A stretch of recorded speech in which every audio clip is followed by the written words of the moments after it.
তো good morning সবাইকে। তো দেখো আমি স্নান টান করে চলে এসেছি। এদিকে দেখছি আমার মা রান্নাবান্নার জন্য সব কিছু জোগাড় করে নিয়েছে। তো দেখছি যে ডাল বসিয়েছে এক সাইডে, আর এদিকে দেখছি ভাতটাও হয়ে গেছে, উবুর দিয়ে দিয়েছে। তো আরও কী কী রান্না করলো চলো তোমাদেরকে সবই দেখাবো। আর এই পাতাগুলো হচ্ছে তোমার কুমড়ো পাতা। এই কুমড়ো পাতাগুলো দিয়ে আজকে একটা জিনিস হবে, তোমরা ভিডিওটা পুরো দেখতে থাকো, কেউ স্কিপ করো না। আর এদিকে হচ্ছে এটা কী মাছ বলো তো, কাতলা মাছ। আর এই পেটিগুলো আমি মাছের থেকে নিয়েছি, কারণ হচ্ছে এই সর্ষে বাটা দিয়ে কুমড়ো পাতাগুলো দেখালাম, ওগুলোতে পাতুরি করবো আমি। আর মা হচ্ছে কাতলা মাছের ঝোল করবে। ওখান থেকে আমি কয়েকটা মাছ নিয়েছি পাতুরি করবার জন্য।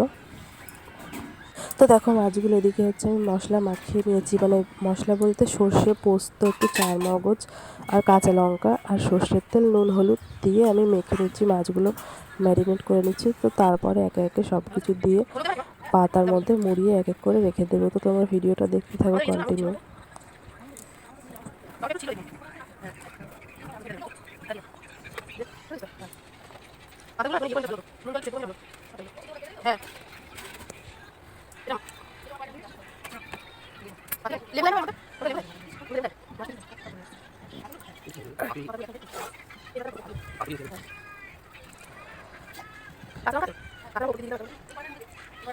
তো এই যে একে একে মাছগুলো সব কটা পাতার মধ্যে দিয়ে কাঁচা লঙ্কা ওপর থেকে দিয়ে আর একটু সর্ষের তেল দিয়ে মুড়িয়ে সুতো দিয়ে বেঁধে তারপরে রেখে দেবো।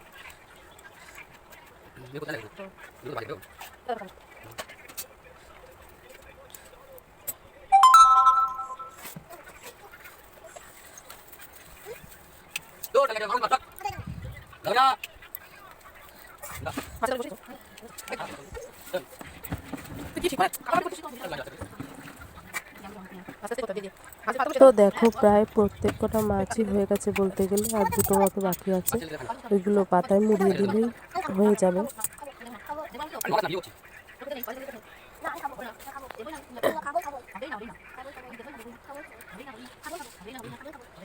তো সবগুলো মাছ পাতার মধ্যে মুড়িয়ে তারপরে কড়াইতে তেল দিয়ে তেলের ওপর ওগুলো ফ্রাই করলেই হয়ে যাবে।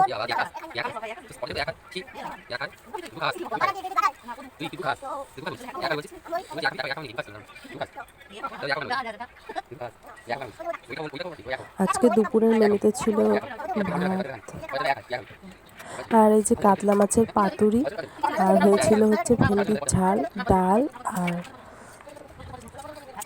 মাছের ঝোল, কাতলা মাছের। প্রথমেই তোমাদের দেখালাম, এটা এটা আমি করেছি, আর মাই সব রান্না করেছে বলতে গেলে। তো দেখো প্রায় প্রত্যেক কটা আমার পেঁচানো হয়ে গেছে। এবারে কড়াইতে তেল দিয়ে ভাজলেই কমপ্লিট হয়ে যাবে পাতুরি। তেলটা এদিকে গরম হয়ে গেছে, আর এদিকে আমার মা ভেন্ডির ঝাল করছে। তেল গরম হয়ে গেছে।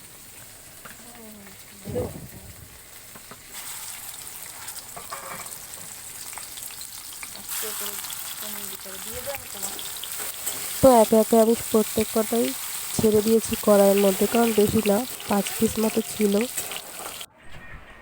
তো এই যে দুপুরে রান্না বান্না করা হয়ে গেছে। তো তোমাদের ভিডিওটা ভালো লাগলে আমার চ্যানেলটিকে অবশ্যই সাবস্ক্রাইব করে